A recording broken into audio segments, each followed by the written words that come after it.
Alors, bonjour à tous et bienvenue dans cette nouvelle vidéo dans laquelle on va continuer à s'entraîner pour le bac. Aujourd'hui, on va corriger un exercice de maths, plus précisément un exercice de probabilité. Ce sera l'exercice numéro 3 qui est tombé en Polynésie française en 2024. Et dans la première partie de cet exercice, on s'intéresse au lancer d'une pièce de monnaie qu'on suppose parfaitement équilibrée.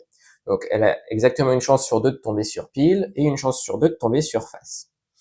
On lance 3 fois cette pièce de monnaie et on compte la variable, enfin, et on introduit la variable x qui compte le nombre de fois où on est tombé sur face. Et donc, pour la première question de cette partie, il faut déterminer la nature et les paramètres de la loi de probabilité qui est suivie par cette variable aléatoire x. Donc là, on reconnaît en fait un schéma de Bernoulli. On répète plusieurs fois, de façon identique et indépendante, une même expérience aléatoire qui ne comporte que deux issues. Soit on tombe sur face, soit on ne tombe pas sur face. Donc là, qui dit schéma de Bernoulli dit loi binomiale. Donc là, ici, la variable aléatoire grand X, elle va suivre une loi binomiale de paramètre 3, donc le nombre de répétitions de l'expérience aléatoire, et de deuxième paramètre, la probabilité d'un succès, donc 1/2, puisque la pièce est parfaitement équilibrée. Et pour la question 2, il faut déterminer la loi de probabilité de X sous la forme d'un tableau. Donc pour ça, en fait, eh bien, il faut déterminer donc déjà les valeurs que peut prendre la variable x et puis les probabilités associées. Donc là, vu qu'on lance 3 fois la pièce de monnaie, on peut tomber 0 fois sur face, 1 fois sur face, 2 fois ou 3 fois. Donc maintenant, il va falloir calculer à chaque fois p de x est égal à 0, p de x égale 1, etc. jusqu'à 3. Donc, ici, on va simplement utiliser la formule qui concerne les lois binomiales. Donc là, on a P de x est égal à k, qui va être égal à k parmi n, p puissance k et 1 moins p puissance n moins k. Donc ça, c'est pour une variable aléatoire qui suit une loi binomiale de paramètres np. Et donc ça, il faut déterminer chacune des probabilités pour k allant de 0 à 3, n égale 3 et p égale 1/2. Et donc à la fin, quand on fait les calculs, quand on applique cette formule, on va tomber donc sur le tableau que je suis en train de recopier. Donc ça, c'est ce qui est fourni dans l'énoncé. Et puis les probabilités associées, eh bien ça va être 1/8 pour 0, 3/8 pour 1, 3/8 pour 2 et 1/8 pour 3. Donc dans la deuxième partie, on s'intéresse à un jeu de hasard où l'objectif est d'obtenir 3 pièces du côté face. Et donc pour ça, on s'autorise au maximum 2 lancers, c'est-à-dire qu'on va lancer une première fois les 3 pièces en même temps. Celles qui tombent sur le côté face, très bien, on n'y touche plus. Et celles qui sont tombées sur le côté pile, on peut les relancer une deuxième fois. Mais pour gagner, il faut qu'à la fin des 2 lancers, toutes les pièces soient du côté face. Autrement, on perd la partie. Et ensuite, on introduit 2 événements, donc l'événement G qui est que la partie est gagnée, et puis pour tout entier K compris entre 0 et 3, on introduit des événements AK qui est que K pièces sont tombées du côté face au premier lancer. Et donc pour la première question de cette partie, il faut calculer P de G sachant A1. Donc là, on sait que l'événement A1 a été vérifié, ce qui veut dire que lors du premier lancer, il y a une pièce qui est tombée du côté face. Ce qui veut donc dire qu'on a dû lancer 2 pièces lors du deuxième lancer, les 2 qui étaient tombées sur le côté pile. Et donc lors du deuxième lancer, chacune des 2 pièces qu'on aura relancées auront chacune une chance sur 2 de tomber sur le côté face. Et comme les événements sont indépendants, la probabilité que les 2 tombent sur face correspond en fait au produit des probabilités que chacune tombe sur le côté face.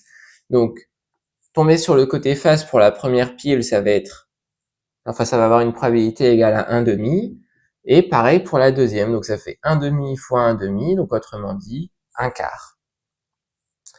Ensuite, il faut recopier l'arbre pondéré qui est donné dans l'énoncé et puis le compléter.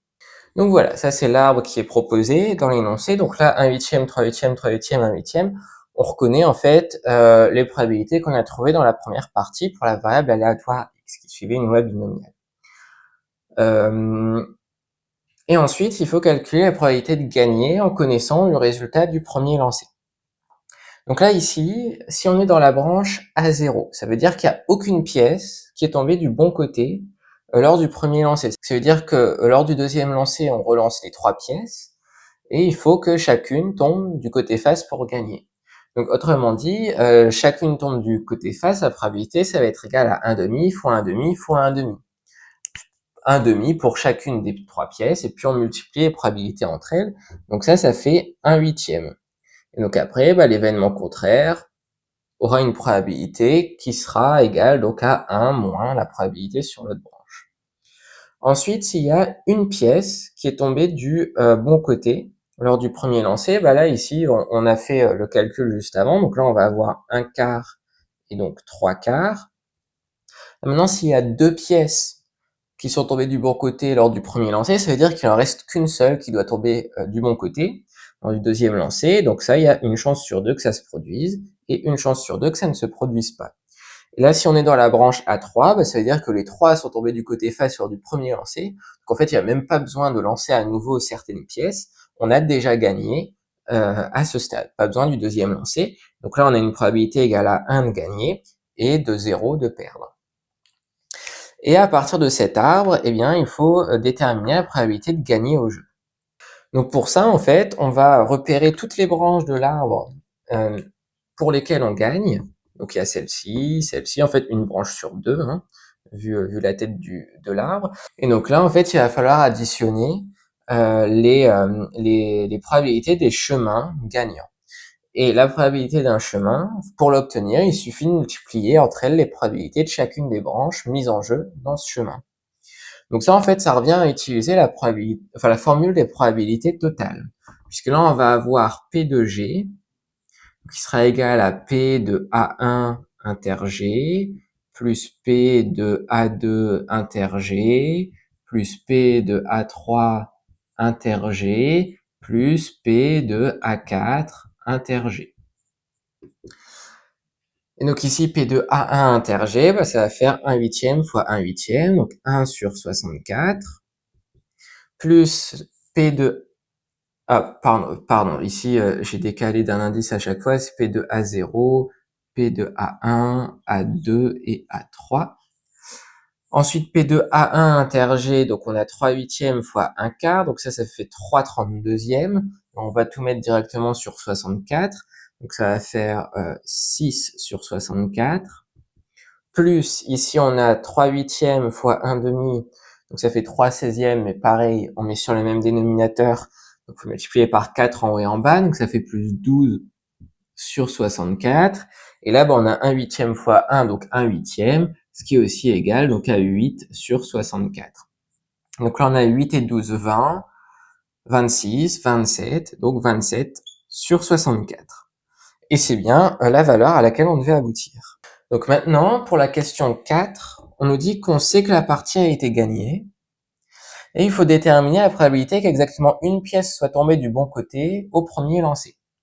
Donc ça, on traduit en termes de probabilité. Donc là, c'est la probabilité d'avoir eu A1, donc exactement une pièce qui était tombée du côté face lors de la première tentative, sachant qu'on a gagné.